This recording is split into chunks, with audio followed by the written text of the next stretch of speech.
विठाला विठाला विठाला विठाला विठाला। मग आजच्या अभंगामध्ये तुकोबाराय उपदेश करतात। आता नीट ऐका बसलेली मंडळी, शब्द फार सुंदर आहे। सांगतो काय सांगतो, जगामध्ये सांगणारे एवढे झालेत, सांगणारे की ऐकणारे कमी पडले। एवढे सांग, जो तो उठतो तो सांगतो, ऐकायचं कोणी? एवढे सांगणारे झाले। सांगतो तुम्हासी, बरं सांगण्यासाठी अधिकार लागतो, अधिकार लागतो का नाही? मला एक सांगा, ज्याच्या गळ्यात माळ नाही, वाक्य नीट ऐका बरं का, ज्याच्या गळ्यात माळ नाही त्यांनी भजन्यांना सांगावं का टाळ नीट वाजव? त्यांनी सांगायचं टाळ नीट वाजव। अरे पण तुझ्या गळ्यात माळच नाही, तुला सांगायचा अधिकार? सांगायचा अधिकार? बागे बसली मंडळी, सांगायचा अधिकार नाही ना महाराज।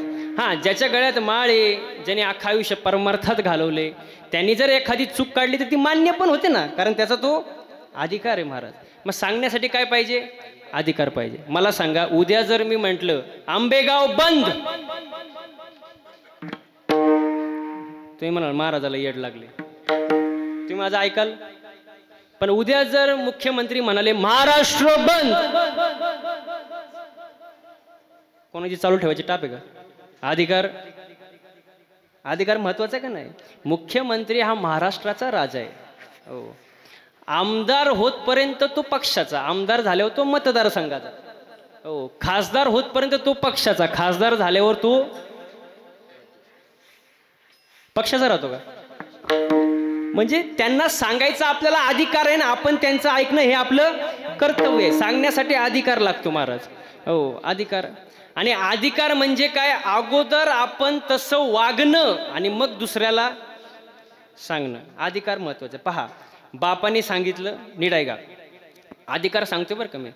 बापाने सांगितलं मुलाला, ही घे बिडी, ही घे बिडी आणि पेटून आण, बिडी घे आणि पेटून आण।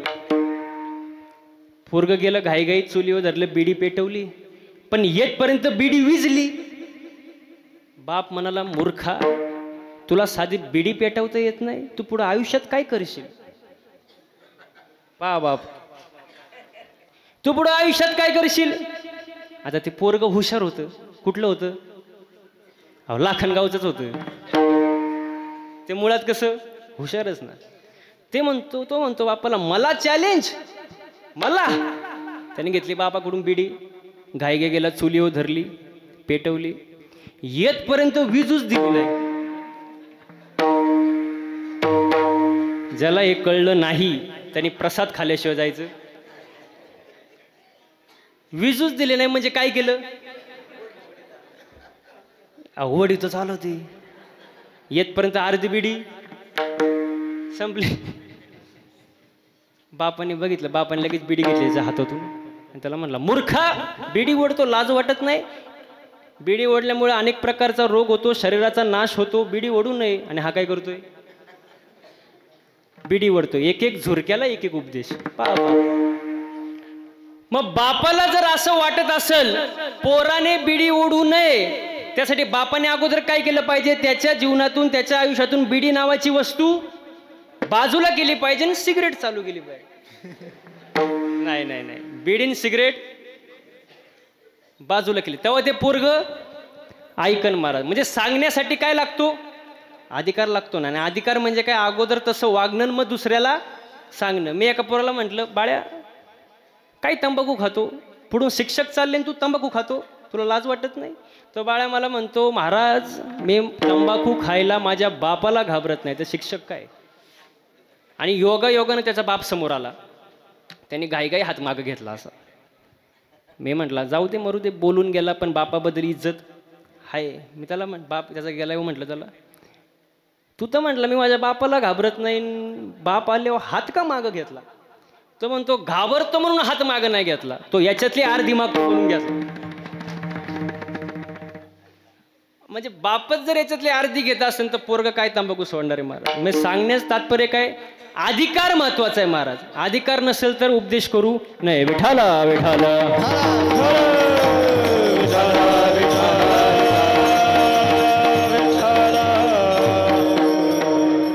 मग सांगण्यासाठी अधिकार पाहिजे. दुसरं गोष्ट अनुभव फार महत्वाचे महाराज. मला सांगा बसलेली मंडळी,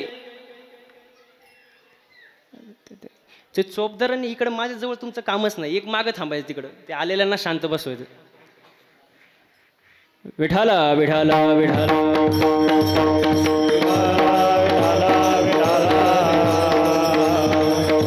हो, म्हणजे एक तर सांगण्यासाठी अधिकार पाहिजे, दुसरी गोष्ट अनुभव पाहिजे. अनुभव शिवाय बोलू नाही. अनुभव म्हणजे काय? आपण जसं वागलोय त्यातनं जो आपल्याला अनुभव आलाय ते अनुभवातून दुसऱ्याला सांगणं महाराज. अनुभव महत्वाचा आहे का नाही? बसलेली मंडळी सांगा मला, किती अभंग पाठ आहे हे महत्वाचं आहे का किती अभंगाचा अर्थ कळतो हे महत्वाचं आहे? पाठ महत्वाचा, अर्थ नाही का कळाला? अभंग पाठ असणं महत्वाचं का त्याचा अर्थ कळतो हे महत्वाचं? बरं, किती अर्थ कळतो हे महत्वाचं का त्याचा किती अनुभव आला हे महत्वाचं? अनुभव म्हणजे अनुभव महत्वाचा आहे का नाही? तुका म्हणे चाखोनी सांगे आणि मज अनुभव आहे. अनुभव आले अंगाते या जगाते तसे, या जगाते तसे, या जगाते तसे. अनुभव आले अंगाते या जगाते तसे, या जगाते तसे, या जगाते तसे. अनुभव आले अंगाते या जगाते तसे, या जगाते तसे, या जगाते तसे. अनुभव महत्वाचा आहे. महाराजांनी सुंदर प्रमाण दिलं. अनुभव महत्वाचा आहे. अधिकार पाहिजे, अनुभव पाहिजे. महाराज तुका म्हणे येथे अनुभवाप्रमाण शब्दाचे गौरव का म्हणे. अनुभव महत्वाचा आहे, बरोबर. मग एकतर अधिकार पाहिजे सांगण्यासाठी, अधिकार पाहिजे, अनुभव पाहिजे, आणि तिसरी गोष्ट जे सांगतोय ते हिताचं पाहिजे. हित हो, हिताचं पाहिजे, हिताचंच सांगावं. आणि हिताचं एखादं सांगत असेल तर त्याचं आपण ऐकावं. मला सांगा, एखादं लहान पोरग जर हिताचं सांगत असेल त्याचं ऐकावं का नाही ऐकावं? ऐकावं. मला सांगा, मी तुम्हाला एक सुंदर उदाहरण देतो म्हणजे तुम्हाला कळेल. माझं वय तुमच्यापेक्षा कमी आहे, लहान आहे, पण मी जर एखादी हिताची गोष्ट तुम्हाला सांगत असेल तर तुम्ही माझ्या ज्ञानाला वयाशी जोडावं का? नाही. म्हणजे हिताचं असेल तर लहान्यांनी जर हिताचं सांगितलं तर मोठ्यांनी त्याचं ऐकावं. महाराज बायको जर नवऱ्याला हिताचं सांगत असेल तर त्यांनी नवऱ्याने तिचं ऐकावं. महाराज हिताचं असेल तर बरं का. पण हिताचे सांगणारे खूप दुर्मिळ आहे आजकाल महाराज. हो, तुकोबरा म्हणतात, हित ते करावे देवाचे चिंतन करून या मन शुद्ध भावे. म्हणजे सांगण्यासाठी अधिकार पाहिजे, अनुभव पाहिजे आणि हिताचं पाहिजे. चौथी गोष्ट, शास्त्रात असं सांगितलंय विचारल्याशिवाय सांगू नये.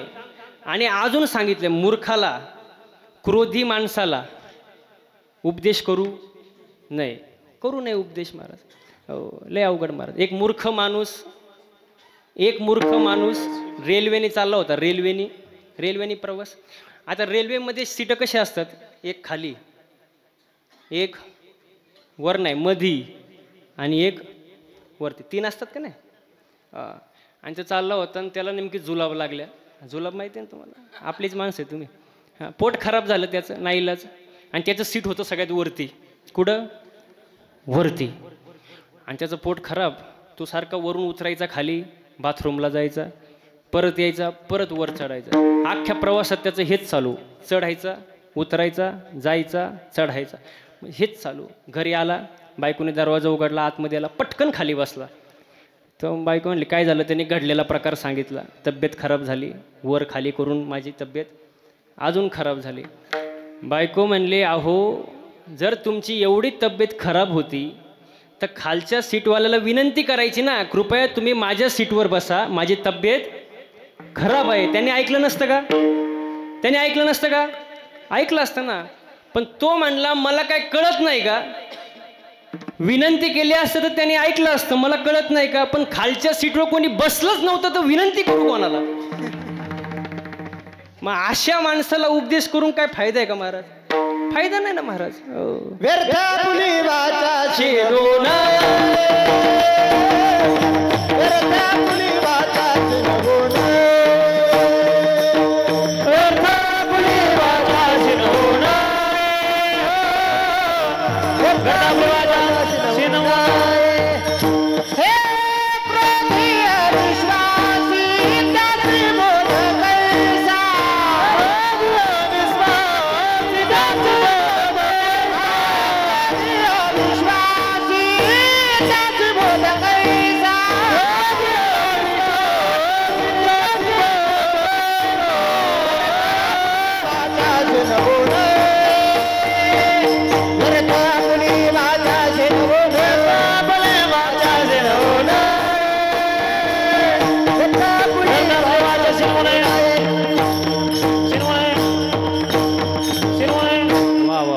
क्रोधी अभिमानी त्याची बोध कैसा आणि व्यर्थ वापुली वाचा शिनू नये. म्हणजे अशा माणसांना उपदेश करून काय फायदा नाही. मूर्ख माणसाला उपदेश करून फायदा नाही महाराज. बघा आणि काही माणसं उपदेश करून पण ऐकते नाही. बायको म्हणते नवऱ्याला सारखीच म्हणायचे दारू पिऊ नका, दारू पिऊ नका, दारू पिऊ नका, दारू पिऊ नका. सारखीच म्हणायचे नवऱ्याला दारू पिऊ नका. ते वैतागलं, रोजच तेच रोजच तेच. त्यांनी काय घेतलं, दारूची बाटली घेतली, बुचंबर दारू बायकोलाच पाजली, दिली पाजून. तिने पार तोंड वाकडं केलं, बया किती कडू आहे. तर म्हणलं हे दुःख कसं पचवत असेल माझं मला माहिती. हे दुःख मी कसं पचवतो माझं मला माहिती. तुला काय वाटतं मी एन्जॉय म्हणून पितोय. मग अशी लोक असतात महाराज, त्यांना उपदेश करून फायदा नाही. हो, पुढचा विनोद ऐका, तुम्हाला कळलं तर बघा बरं का, फक्त ध्यान देऊन ऐका मी काय सांगतो ते. हो, एक मित्र म्हणाला त्याच्या मित्राला, तो म्हणाला का दारू पितो तू, दारू पिऊ नको. दारू का पितो. तो म्हणला बायको सोडून गेली म्हणून पितो. बायको सोडून गेली म्हणून. मग त्याने दुसरा प्रश्न विचारला, बायको का सोडून गेली. तो म्हणतो दारू पितो म्हणून. मग अशा माणसाला उपदेश करून फायदा आहे का महाराज. नाही महाराज. मग मूर्ख माणसाला, क्रोधी माणसाला, अहंकारी माणसाला उपदेश करून फायदा नाही महाराज. मग एक तर उपदेश करण्यासाठी पाहिजे अधिकार, दुसरा अनुभव, आणि तिसरं जे सांगाल ते हिताचं पाहिजे, आणि ती चौथी गोष्ट विचारल्याशिवाय सांगू नाही. मग आजच्या अभंगामध्ये तुकोबाराय हिताचा उपदेश करतात. काय करतात अभंगाचं पहिलं सांगतो तुम्हासी भजरे विठ्ठला, सांगतो तुम्हासी भजरे विठ्ठला, सांगतो तुम्हासी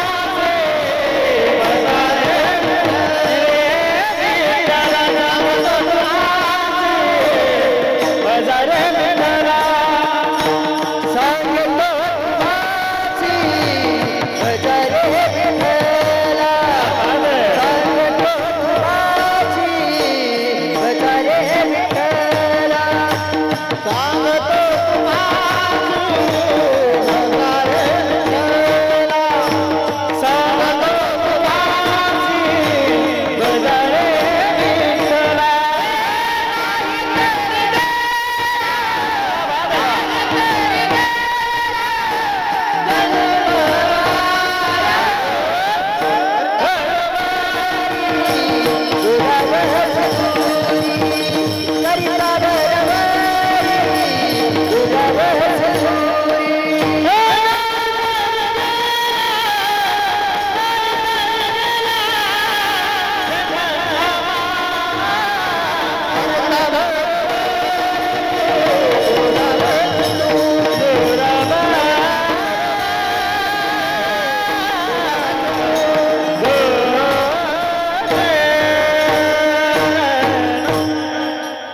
सांगतो तुम्हासी भजरे विठ्ठला, नाही तरी गेला जन्म वाया. तुम्ही विठ्ठलाला बजा, नाही तर तुमचं आयुष्य वाया गेल्याशिवाय राहणार नाही. आता तरी पुढे आणि नका करू नाश, आयुष्याचा नाश करू नका. आता नवीन वर्ष इंग्रजी चालीरीतीप्रमाणे चालू झाले, तारखेप्रमाणे. या नवीन वर्षामध्ये आयुष्याचा नाश करू नका. झालं गेलं ते जाऊ द्या. खाऊन खाऊन किती खाल्लं असेल, खाऊन खाऊन किती खाणार? 5-50 बोकडे खाल्ले असतील, 1001 खंबे मारले असतील, कोणाचा हाफ मर्डर केला असेल. पण वाल्या कोळी एवढे आपण ढेकणं तरी मारले का? ढेकणं. पण ते महर्षी पदापर्यंत पोचले का नाही? मग आयुष्याचा नाश करू नका. मागे झाले ते पाहू नका, पुढे जामीन आहे तुका. हो, चांगलं आयुष्य महाराज एक तर मिळत नाही, नशिबाने आपल्याला मिळालंय. शेवटची पाळी एक मनुष्य जन्म, आणि चुकली या वर्म फेरा पडे. हो, वर्म चुकू देऊ नका महाराज, वर्म. हो, चांगलं आयुष्य जगा, चांगलं बोला, चांगलं राहा, चांगलं वागा. साध्या सरळ गोष्टी महाराज. आपल्याला चांगलं बोलता सुद्धा येत नाही, आपल्याला चांगलं बोलता येत नाही महाराज. पती पत्नीने पण घरात चांगलं बोलावं, चांगलं बोलावं महाराज. कारण पती पत्नी म्हणजे मोटरसायकल आहे, मोटरसायकल. पती पत्नी म्हणजे मोटरसायकल. पुढचं चाक म्हणजे पती आणि मागचं चाक, पुढचं नवरा आणि मागचं. तुम्ही काय आजारी आहे का? मग तुम्ही असे का बघता माझ्याकडे? माझी भाषा समजते ना तुम्हाला? पुढचं चाक म्हणजे नवरा आणि मागचं बायको. पण मागचं चाक थोडं भाव खातं, भाव. मागचं चाक थोडं भाव खातं. मागच्या चाकाला असं वाटतं चैन आपल्याच चाकाला आहे, त्यामुळे ते थोडं काय करतं? भाव खातं. पण माझं सांगण्याचा मुद्दा एवढा आहे, मागच्या चाकाने भाव खायची गरज. तुम्ही म्हणाल का? कारण हँडल पुढच्या चाकाला आहे ना. हँडल कुठे? पुढचं चाक खड्ड्यात गेलं, मागचं आपोआप जाणार ना. म्हणजे बॅलेन्स महत्वाचा का नाही आयुष्यामध्ये? संसारात, पती पत्नीत बॅलेन्स महत्वाचा आहे, समतोल. माझं तर असं म्हणणं आहे, माझं साधं सरळ म्हणणं असं आहे, प्रामाणिक मत असे, बायको अशी असावी की तिने नवऱ्याक कधीच काही मागू नये. आता तर खुश व्हा.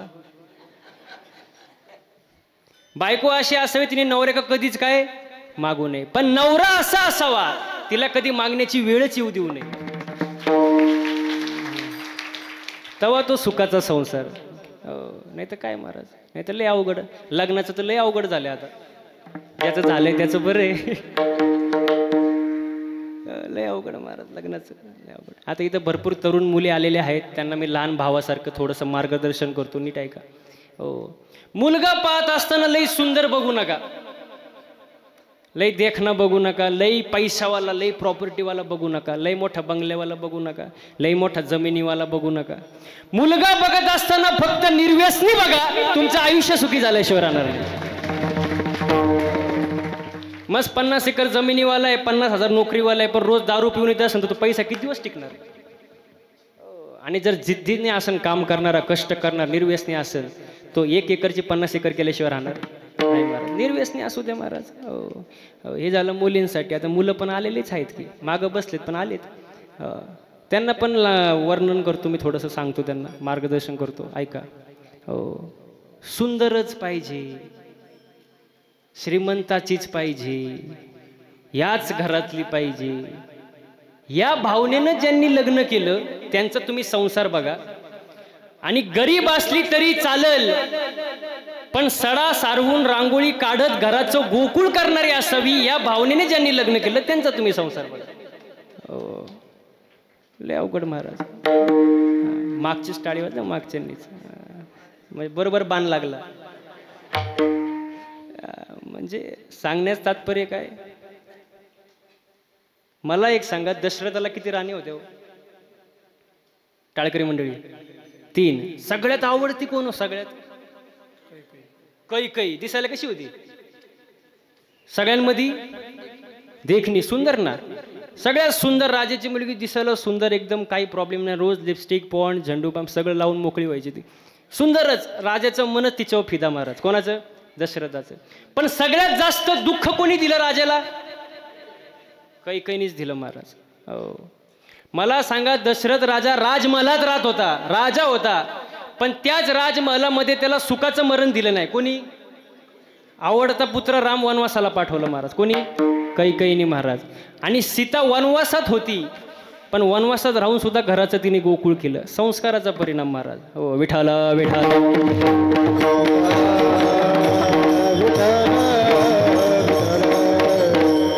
तिसरा मुद्दा, ज्याचं लग्न जमत नाही ना ज्याचं लग्न जमत नाही त्याला एक वाक्य सांगतो, म्हणजे मी झालो मोकळा. ज्याचं लग्न जमत आहे त्यांनी एक गोष्ट लक्षात घ्यायची, रामाला सुद्धा लग्न करण्यासाठी शिवधनुष्य उचलावं लागलं. रामाला फुकट सीता मिळाली का? बरं मला सांगा, सीतेला मिळवण्यासाठी किती राजे महाराजे आले होते? पुष्कळ. त्यात एक जण होता ना, कोण? रावण होता ना. पण शिवधनुष्य उचललं कोणी? रामाने. तेव्हा सीता भेटली महाराज, फुकट नाही भेटली महाराज. हां, मग रामाला सुद्धा शिवधनुष्य उचलावं लागलं सीता मिळवण्यासाठी, लग्न करण्यासाठी. मग आजच्या तरुण पोरांनी सुद्धा उचला ना धनुष्य. म्हणजे धनुष्य उचललं रामाने म्हणजे काय केलं? स्वतःला सिद्ध केलं, तेव्हा सीता मिळाली. मग आजकालच्या पोरांनी सुद्धा शिवधनुष्य उचला म्हणजे स्वतःला सिद्ध करा, कष्ट करा, पैसा कमवा. मुलींची लाईन लागन महाराज. कारण लग्न आजकाल फक्त दोनच गोष्टीवर जमतात, जमिनीचा तुकडा आणि पगाराचा आकडा. या दोन गोष्टी. आणि मुलींना आजकाल लई डिमांड आलाय मार्केटमध्ये महाराज. आणि मुलीपेक्षा मुलीच्या आईलाच लई डिमांड आलाय. ती म्हणते गाडी पाहिजे, बंगला, घर मोठं पाहिजे, जमीन, पैसा, आईबाप.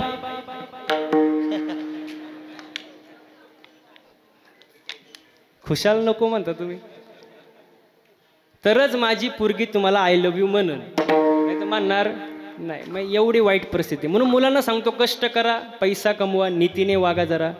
आणि पैसा कमवा महाराज. पैसा म्हणजे देव नाही, मी नेहमी सांगतो, पैसा म्हणजे देव नाही, पण देवापेक्षा पण कमी नाही महाराज. हो, मला सांगा, आता अखंड हरिनाम सप्ताह बिन पैसा झाला का? बिन पैसा झाला? पैसा लागतो ना महाराज. आजचा महाराज बिन पैशाचा आहे का? नाही ना. बरं आहे बाबा. म्हणजे सांगण्यात तात्पर्य पैसा महत्वाचा आहे महाराज. एक गोष्ट लक्षात घ्या, ज्याच्याकडे पैसा आहे ना, पैसा, लांबचे सुद्धा जवळ येतात. आणि तुमच्याकडे पैसा नसू द्या, जवळचे पण. पैसा महत्वाचा. फक्त एक वाक्य लक्षात ठेवा, योग्य नीतीनं कमवा, योग्य रीतीने कमवा आणि योग्य गतीने कमवा महाराज. विठाला विठाला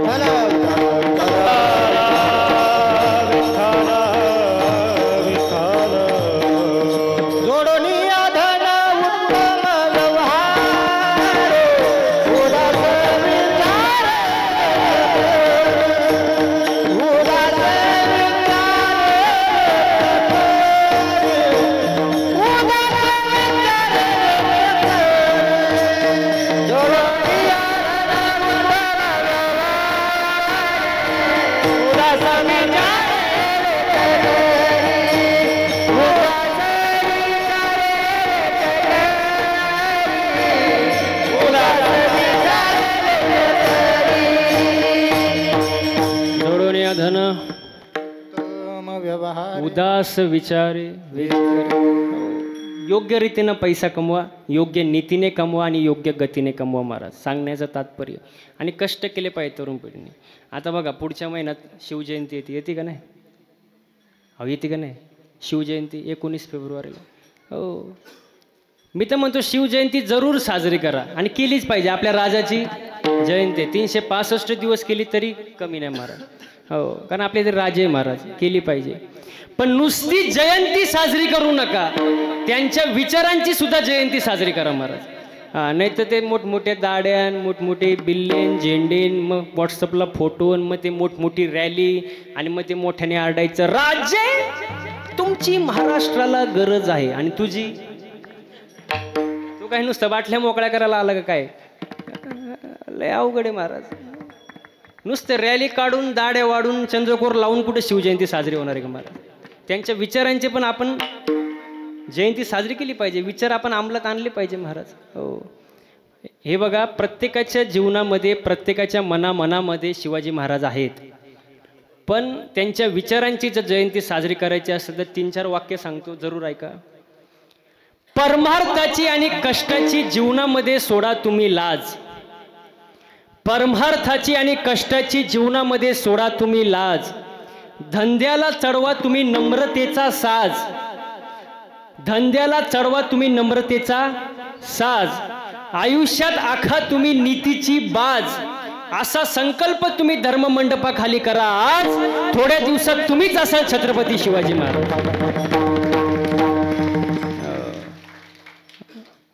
नाही तर काही उपयोग नाही महाराज. जयंती चालूच आहे वर्षानुवर्ष, पण थोडेफार आपल्यात परिवर्तन झालं पाहिजे.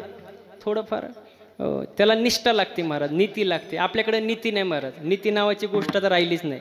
नीती नाही, चारित्र्य नाही, मर्यादा नाही, संस्कृती नाही. थोडं थोडं संपत चालले महाराज. नीती कशाला म्हणतात? बस बस बाळा बस. लहान मुलं देवा घरची, लहानच ते लहान मुले देवा घरची फुले, आणि मोठी मुले निळू फुले.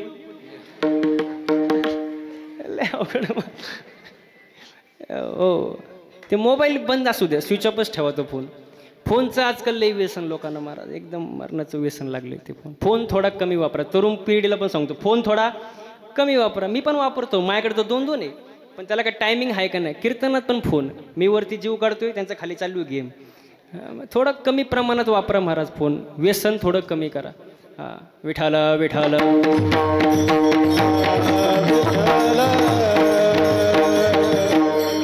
हो, शिवजयंती जरूर करा, पण त्यांच्या विचारांची जयंती करा. हां, पण आपण करत नाही, कारण आपल्याकडे नीती राहिली नाही. आपला इथं विषय चालू होता. नीती आहे ना, नीती राहिली नाही. नीती कशी असते बघा.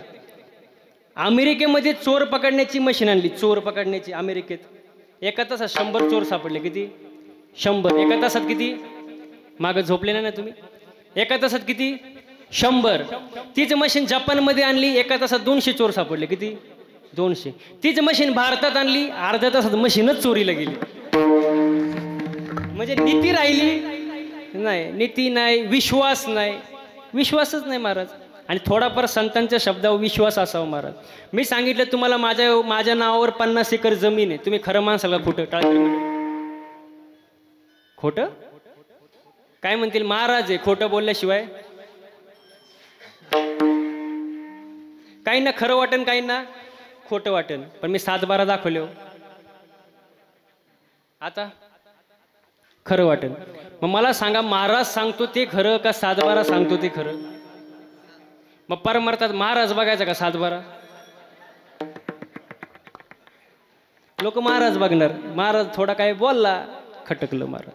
पण घरी जाऊन तपासा, 7-12 बघा. ज्ञानेश्वरी, एकनाथी भागवत, तुकाराम गाथा आपला 7-12 आहे महाराज. हे जरा उचकून बघा, तेव्हा महाराज काय बोलला ते कळन. विठाल विठाल.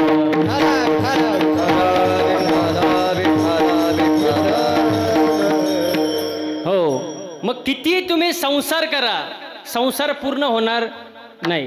बरं, संसार आणि प्रपंच याच्यात काय फरक आहे? संसार परमार्थ माहिती आहे, संसार प्रपंच याच्यात काय फरक आहे महाराज? माहिती आहे का तुम्हाला? हो, संसार म्हणजे जन्माला येणं आणि मरणं, ह्याला संसार म्हणतात. पुनरुपी जननम पुनरुपी मरणम पुनरुपी जननी जठरे शयनम य संसारे खलदुस्तारे कृपया हरे पाहे मुरे भजे गोविंदम. म्हणजे जन्माला येणं आणि मरणं हा संसार झाला. आणि प्रपंच म्हणजे काय? परक्या लोकांसाठी केलेली पंचायती म्हणजे प्रपंच. परक्या लोकांसाठी. हो, पण माऊली दुसऱ्या भाषेत सांगतात, आजी संसार आणि देखिले पाय विठोबाचे. मग संसार पूर्ण होणार नाही. कितीही तुम्ही संसार करा, पूर्ण होणार नाही महाराज. आणि जेवढा तुम्ही संसार करणार तेवढा तुम्ही देवापासून दूर. बरं, कोणत्याच साधू संतांनी संसार सोडा म्हणून सांगितलं नाही. संसार सोडा म्हणून सांगितलं नाही. संसारावरचं जे प्रेम आहे ना, थोडंफार ते कमी करा आणि देवाच्या चरणी वळवा. हो, हे सांगितले. मग संसार करा, बिंदास करा, पण थोडंफार परमार्थही करा. 24 तासातले 24 मिनिटं तरी देवाला द्या, एवढीच अपेक्षा आहे. नाहीतर तुम्ही देवापासून दूर जा. अभंगाचं दुसरं चरण.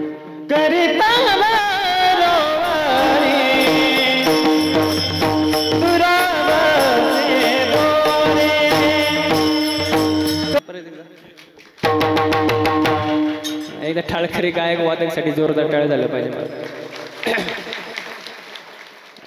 छान महाराज, छान नियोजन, छान संयोजन, आयोजन. आजचा सप्ताह बघितलं तर इंद्रचंद्र ब्रह्मदेव सुद्धा हँग होतील वरती.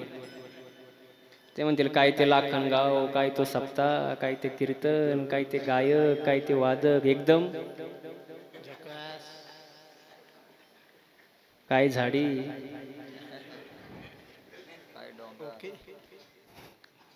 माग त्यांच्या इथंच कार्यक्रम माझा, ते कोण आमदार ते शहाजी बापू पाटील, त्यांचंच कीर्तनाला सौजन्य.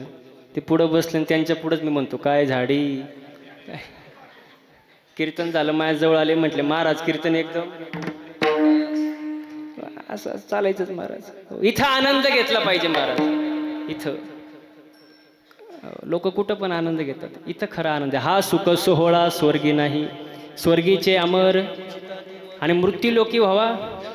ज्या सुखा कारणे देव वेडावला, ज्या सुखा कारणे देव वेडावला, वैकुंठ सोडूनी संत सदनी राहिला. हो वैकुंठ सोडूनी संत सदनी राहिला. म्हणजे देवाला सुद्धा अपेक्षा आहे इथं मृत्यूलोकात जन्माला यावं, पण देवाला अनर्ध्य भेटत. नर्द्य कोणाला भेटला? आपल्याला भेटला. मग आपण इथं आनंद घेतला पाहिजे महाराज, इथं आनंद घेतला पाहिजे. नाचू कीर्तनाचे रंगी, नाचू कीर्तनाचे, नाचू कीर्तनाचे रंगी, नाचू कीर्तनाचे रंगी, नाचू कीर्तनाचे रंगी,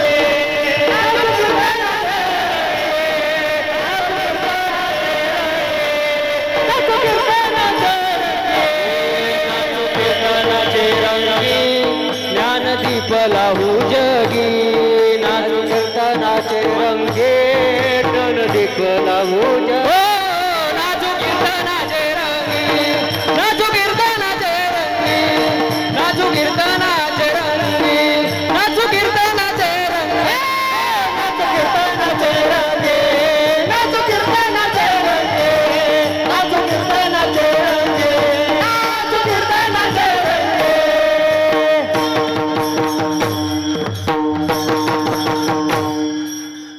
तीनदा असतं ते. हा एकदा परत अजून एकदा.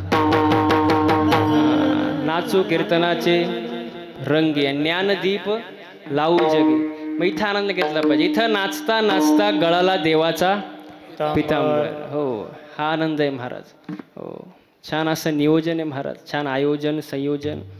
तुम्ही बसणारे पण सोन्याहून पिवळे महाराज. हो खूप छान.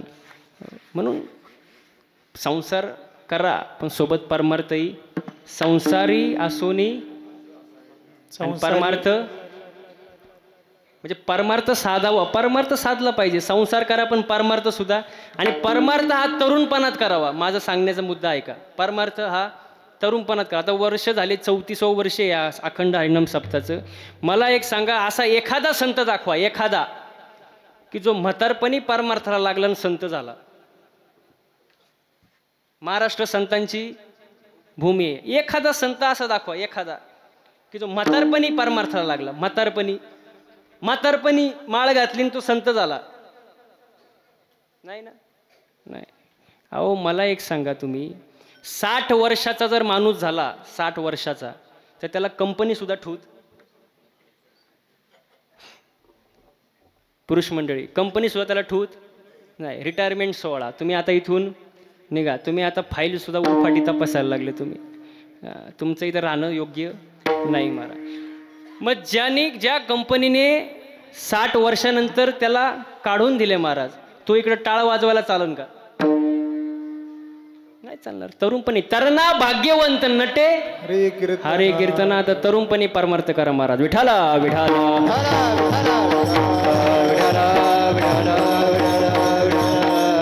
आणि परमार्थ करत असताना माणसाचं चालणं, बोलणं, वागणं, उठणं, बसणं, वागण्यात बदल झाला पाहिजे. बदल 2 प्रकारचे, एक कायमस्वरूपी बदल आणि एक तात्पुरता बदल. थोडा इको कमी करता. तात्पुरता बदल म्हणजे काय? तात्पुरता बदल, कुत्र्याचं शेपूट नळीत घातल्यावर कसं असतं? नळीत घातल्यावर कसं असतं? सरळ. आणि नळीतून काढल्यावर ह्याला कुठला बदल म्हणतात? तात्पुरता बदल. अजून तुमच्या जवळचं सांगू का उदाहरण? तुमच्या मागच्या जवळचं, पांढरे केस काळे करणे, तात्पुरता बदल. नंतर परत ती पांढरी होणार आहे, ह्याला म्हणतात तात्पुरता बदल. आणि कायमस्वरूपी बदल म्हणजे बघा, एकदा ऊसाची साखर झाली, साखरेचा परत ऊस, कुठला बदल झाला? कायमस्वरूपी बदल. दुधातून तूप, तुपातून परत दूध, नाही होऊ शकत. मला कायमस्वरूपी बदल म्हणजे कायमस्वरूपी बदल झाला पाहिजे. आपण सारिके आणि नाही काळ वेळ तया लागी. हो, मग किती संसार करा, संसार पूर्ण होणार नाही महाराज. पण तुम्ही जर संसारच करत राहिले महाराज, परमार्थ केला नाही तर तुम्ही देवापासून दूर जाल महाराज. आणि परमार्थ करत असताना माणसाचं बोलणं चांगलं असावं. मागाशीच सांगितलं मी, बोलणं कसं असावं? चांगलं असावं. हो, ते मागं जरा कमी बोला, जरा चोपदार मंडळी मागं नाही, पुढे नाही, मधी नाही. विठाला विठाला विठाला विठाला विठाला विठाला. हो, इकडे लक्ष द्या. हां, बोलणं चांगलं असावं, माणसाची वाणी चांगली असावी महाराज. वाणी मधुरवाणी मोठी तुका म्हणे बाबा मोठी, तुका म्हणे बाबा मोठी तुका. महाराज, काही माणसं बोलून झाल्यावर पश्चाताप करतात, बोलून झाल्यावर. आणि काही जण बोलायच्या अगोदर 100 वेळा विचार करतात. मग बोलून झाल्यावर पश्चाताप करण्यापेक्षा माणसाने अगोदर बोलण्याच्या अगोदर 100 वेळा विचार करावा महाराज. कारण ज्यांनी जीभ जिंकली त्यांनी जग जिंकलं महाराज. माणसाचं बोलणं चांगलं असावं. साच आणि मवाळ मितले आणि रसाळ, शब्द जैसे कळोळ अमृताचे. हो, स्वच्छ बोलावं महाराज. हे सगळ्या गोष्टी महाराज, कसं वागावं, कसं बोलावं संतांनी सांगून ठेवलं, पण आपण ऐकत नाही महाराज. आपलं जाऊ द्या, तुकोबरायांच्या सासूबाईंनी सुद्धा तुकोबरायांचं ऐकलं नाही. तुकोबरायांची सासूबाई, तुकोबराय नेहमी म्हणायचे, मामी ओ मामी. आवाज गेला का मागं? हां, मग असं फ्रेश बसा. मामी तुम्ही पवित्र अशी तुळशीची माळ घाला. कोण म्हणायचं? कोण म्हणायचं? हां, असं बोलत जावं ना. तुकोबराय सासूबाईला म्हणायचे, मामी तुम्ही पवित्र तुळशीची माळ घाला, पांडुरंगाचं नामस्मरण करा, जन्माला आल्याचं सार्थक करून घ्या. पण मामी म्हणायचे आपल्याला इंटरेस्ट नाही, ते आपल्याला माळबीळ जमणार नाही, ते वारी जमणार, ते उपास तापास जमणार, ते सगळं तुम्हीच करा. तुकोबराय रोज सांगायचे मामीला. पण मामीचं काही चुकलं? वर्म चुकलं. तिने शेवटपर्यंत तुकोबरायांचं ऐकलं, मनाच्याच मार्गाने गेली. आणि मनाच्या मार्गाने गेल्यामुळे परिणाम असा झाला, तुकोबरायांच्या सासूबाईला गाढवाच्या जन्माला जावं लागलं. कोणाच्या? गाढवाच्या जन्माला जावं. तुकोबराय एकदा झाडाखाली बसले होते चिंतन करत. समोरून एक गाढव चरत चरत चरत चरत कुठं आलं? कुठं? तुकोबरायांजवळ. आता तुकोबरायांकडे भक्तीचा, ज्ञानाचा, वैराग्याचा साठा भरपूर. त्यांनी लगेच जाणले गाढव नसून कोण आहे? मागचे सासूबाई. आता असं रूपात बघितल्यानंतर तुकोबराय मग कळकळीने म्हणतात, कळकळीनं काय म्हणतात माहिती आहे का? अहो अहो मामी. आता आला असा आवाज.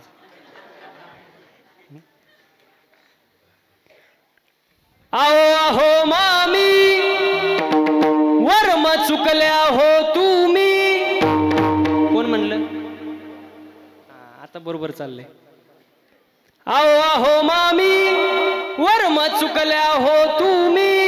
आता कशाची वेणी फणी सदा पाठीवर गोणी. आता कशाची वेणी फणी सदा पाठीवर गोणी. आता कशाची वेणी फणी सदा पाठीवर गोणी. आता कशाची वेणी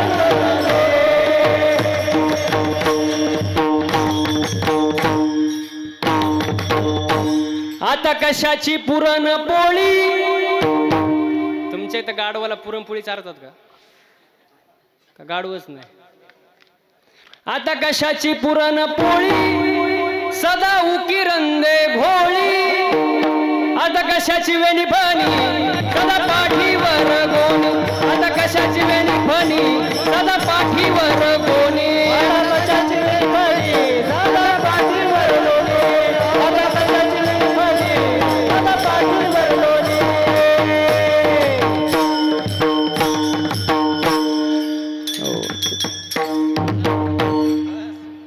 जमलं आता जमलं एकदम बरोबर. टाळ्या झालं पाहिजे महाराज.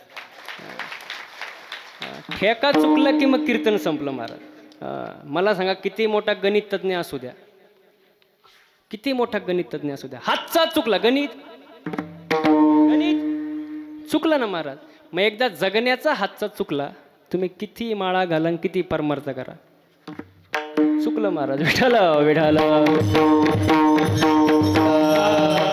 तुकोबारांच्या सासूबाईंनी तुकोबारांचं ऐकलं नाही आणि कशा जन्माला गेली, काढवायचं. मग आपण ठरवायचं महिला मंडळ,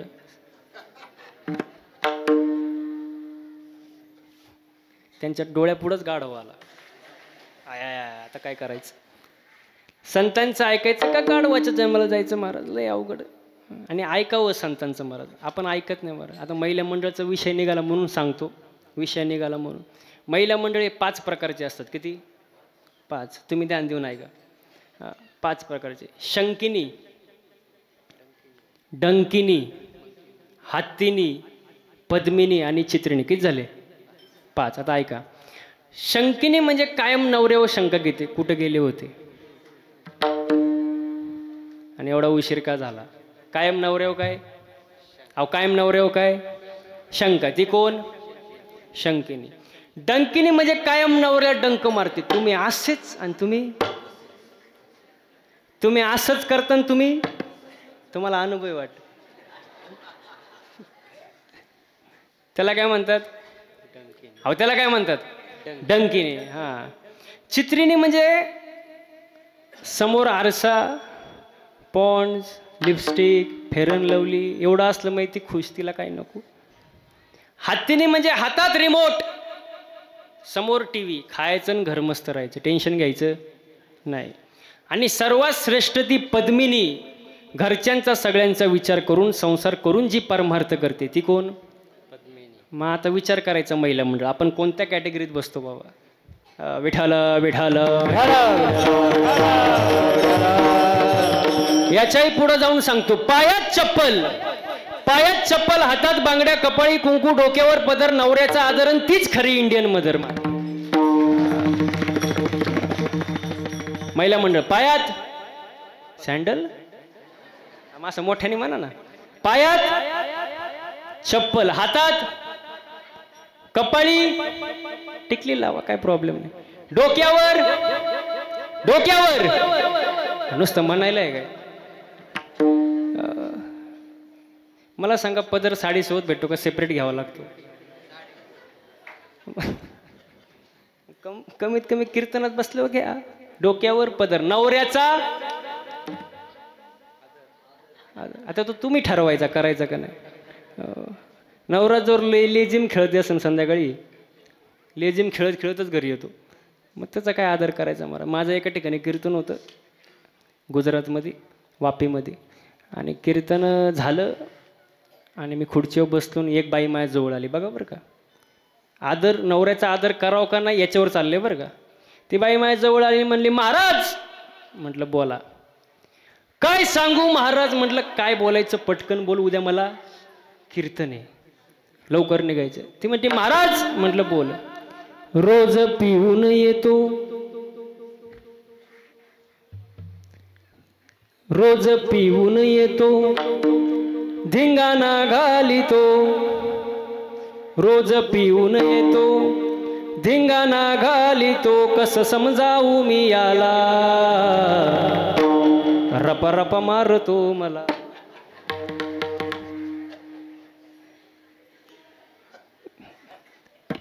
तेव्हा माझं लग्न झालं नव्हतं. म्हटलं बाई माझंच लग्न झालं नाही, तुला काय सांगू, आता भेटली तर सांगन. विठ्ठल विठ्ठल.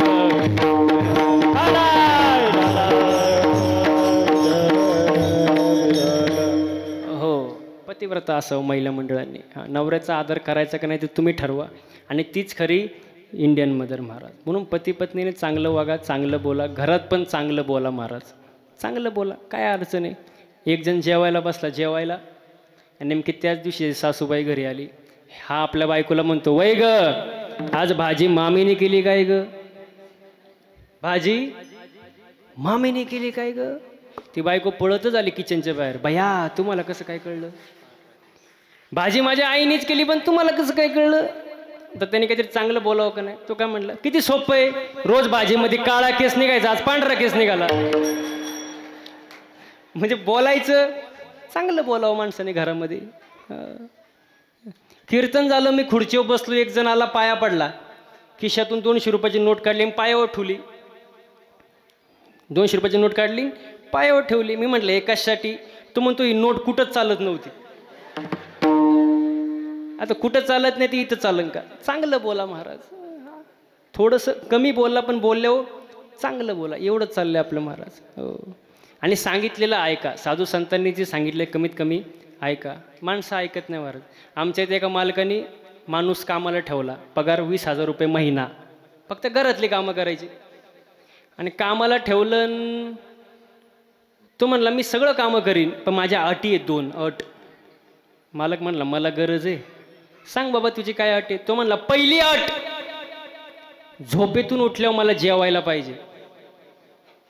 झोपेतून उठल्यावर बाबा जेवायला पाहिजे. मालक म्हणला मला गरज आहे, दिलं बाबा तुला जेवायला. मालक म्हणला सांग दुसरी अट काय? जेवल्यावर झोपायला पाहिजे. कामच नको. मग असं काय फायदा आहे का महाराज? सांगा महाराज. ऐकावं महाराज. लय अवघड महाराज. आजकाल समाज लय अवघड आहे. कीर्तन झालं, एक माणूस माझ्या जवळ येऊन म्हटला, आता मला एक सांगा, मी कीर्तनात फक्त एवढंच म्हटलं बरं का, की जे पेराल तेच. काय चुकीचं बोललो मी? महिला म्हणजे काय चुकीचं बोललो मी? जे पेराल तेच प्रमाणे शुद्ध बीजा आणि फळे रसाळ. काय चुकीचं आहे माझं? जे पेराल तेच उगवणं. कीर्तन झालं, एक जण माझ्या जवळ आला, मला म्हणलं महाराज तुम्ही हे बोललेच का? जे पेराल तेच तुम्ही बोललेच का? चुकीचं आहे. म्हणलं काय चुकीचं आहे? तो म्हणतो शेंगदाणा पेरला, टरफलं आलो कुठून?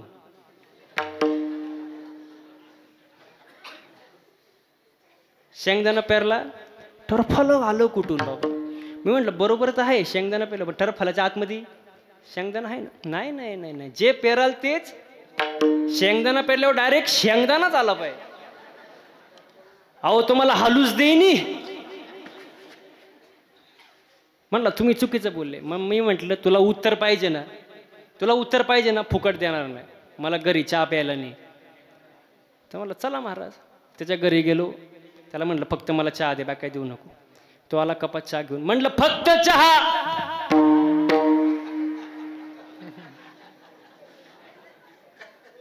तो म्हणतो खारी टोस बटर ना आणले फक्त. अरे फक्त चहा, कबीब फक्त चहा. तो म्हणतो चहा शिवाय कपाशिवाय चहा नाही. मग म्हणलं टरफलाशिवाय शेंगदाणा नाही का? म्हटलं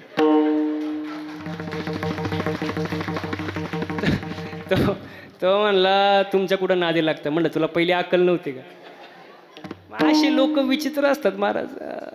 मग त्यांच्याकडे लक्ष द्यायचं ना. समाज आहे ना, समाज हा नाव ठेवण्यासाठीच असतो महाराज. हा एक वाक्य नेहमी लक्षात ठेवा. समाजाने नाव ठेवलं तरी चालेल, पण ज्यांनी तुम्हाला जन्म दिलाय त्या आई वडिलांनी तुम्हाला नाव नाही ठेवलं पाहिजे. तेव्हा खऱ्या अर्थाने तुम्ही आयुष्यात काहीतरी केलंय महाराज. हो. आणि मी नेहमी एक वाक्य सांगतो महाराज, बघा, जमीन घेता नाही आली तरी चालेल, बंगला नाही बांधता आला तरी चालेल, लई पैसा कमवता नाही आला तरी चालेल, पण मुलांना चांगले संस्कार लावल्याशिवाय मरू नका. मुलांना चांगले संस्कार लावा महाराज. हो. आणि हे कोणाच्या हातात आहे? पालकांच्या हातात आहे. बालपण, तरुणपण आणि म्हातारपण. बालपण हे आई वडिलांनी केलेल्या संस्कारावर अवलंबून आहे. तरुणपण हे तुमच्या कर्तृत्व शक्तीवर अवलंबून आहे. आणि म्हातारपण हे तरुणपणी तुम्ही जेवढं पुण्य कराल त्याच्यावर तुमचं म्हातारपण अवलंबून आहे. म्हणून चांगलं वागा महाराज. आणि संपत्तीपेक्षा जरा संततीकडे पण लक्ष द्या. नुसतं पैसाच कमवत चाललंय, संतती कितीही संपत्ती कमवा, पण संतती जर मूर्ख निघाली तर तीच संतती पुढे कुटुंब उद्ध्वस्त करते महाराज. म्हणून जरा लक्ष द्या महाराज. कारण आज जगामध्ये सगळेजण पैशाच्या मागे आहे. आदमी कब तक धन के पीछे भागता है, जब तक उसका निधन नहीं होता तब तक धन के पीछे भागता है. माणूस आयुष्यभर धन धन धन धन करतो आणि पत्रिकेवर काय लिहितात मेल्यावर? निधन. तवा शांत होतो महाराज. लय अवघड आहे महाराज. आता आपण मंदिरात बसलोय महाराज, तुम्ही देवाकडे काय मागता का नाही? महिला मंडळ देवाकडे काय मागता का नाही? मागता? काय मागता? काय देवा मला काय काय पाव, वडापाव. देवा मला सुखी ठेव, म्हणजे मला सुखी ठेव, बाकीच्यांना. लोक स्वार्थी झाले महाराज. मंदिर भी एक गजब की जगह है महाराज, मंदिर भी एक गजब की जगह है. वहाँ गरीब बाहर भीक मांगता है और अमीर अंदर भीक मागता है. बाहेरच्या भिकाऱ्याचं 1-2 रुपयात समाधान होतं, पण आतला जो भिकारी असतो का तो कोटीनच मागतो, कोटीनच. मग तुम्ही सांगा सगळ्यात मोठा भिकारी कोण? भिकाऱ्यांचं तर लय अवघड झालं महाराज. एका ठिकाणी कीर्तनाला गेलो आणि एक भिकारी माझ्याजवळ आला आणि तो म्हणला, महाराज 1 रुपया तरी द्या, 1 रुपया तरी द्या. आता मी मोकळ्या मनानं 1 रुपये देऊन टाकलं, मला काय, मी देऊन टाकलं. तो थोडं पुढं गेला, परत मागं आला, म्हटलं महाराज अजून 1 रुपया द्या. मी म्हटलं तुला आताच तर दिला ना.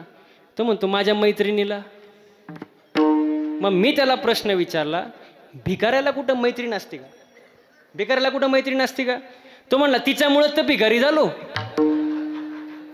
म्हणजे अवघड काम आहे महाराज. प्रत्येकजण मंदिरात जातो, काही ना काहीतरी देवाकडं मागतो महाराज, पण फरक आहे मागण्यात महाराज. आपलं जे मागणं आहे ते स्वतःसाठी, पैसा मला, गाडी मला, पद मला, कौतुक मला, मान सन्मान मला, म्हणजे सगळंजण स्वार्थी स्वतःसाठी मागतात. पण संत जे मागतात ते समाजाकरिता महाराज. जगाच्या कल्याणा संतांच्या विभूती, देह कष्टविती परोपकारी. आपलं मागणं स्वतःकरिता. नामदेवरायांचं मागणं, अकल्प आयुष्य व्हावे तया कुळा, माझिया सकळ हरीच्या दासा. एकनाथ महाराजांचं मागणं, प्रेम सुख देई आणि प्रेमाविन नाही, म्हणून समाधानी आयुष्य जगा. सगळ्यांनी हाताने टाळीन, मुखाने भजन करा. विठोबा रखुमा. सात्विक अन्न खा, कुणावर येऊ नका रागा. ईश्वराशी जोडा प्रेमाचा धागा, मागायचं ते देवाला मागा. पवित्र तुळशीची माळ घाला, कारण एक ना एक दिवस सगळे जाणार आहे महाराज. आज जामेला पंजा मेला, बाप मसना नेला. आज जामेला पंजा मेला, बाप मसना नेला. हो देखत देखत नातू पंतू तोही तैसा झाला. देखत देखत नातू पंतू तोही तैसा झाला. उठा जागा पाठी, भय आले मोठे. म्हणून शेवटचा जन्म आहे, देवाची भक्ती करा. आणि देवासाठी एकच गोष्ट महत्त्वाची, काय? भाव महाराज. भाव खूप महत्त्वाचा आहे. तुमचा भाव कसाही असू द्या, पण एक गोष्ट लक्षात घ्या, ज्याचा भाव खोटा त्याला देव खोटा महाराज. भाव शुद्ध असावा, काही न लगे आणि तुका म्हणे आण विठोबाची. शपथ घेऊन सांगतात महाराज. करिता बरोबर ये दुरावसी दुरी, भवाची ये पुरी भावासी. बोलता बोलता बराच वेळ गेला. मी जे काय बोललो ते साधू संतांचे चुकीचे असेल ते माझा प्रकृतीचा गुणदोष म्हणून सोडून द्या. झाडली सेवा तुमच्या जनता जनांच्या चरणी अर्पण करतो. सेवेला पूर्ण विराम देतो. ज्ञानेश्वर माऊली.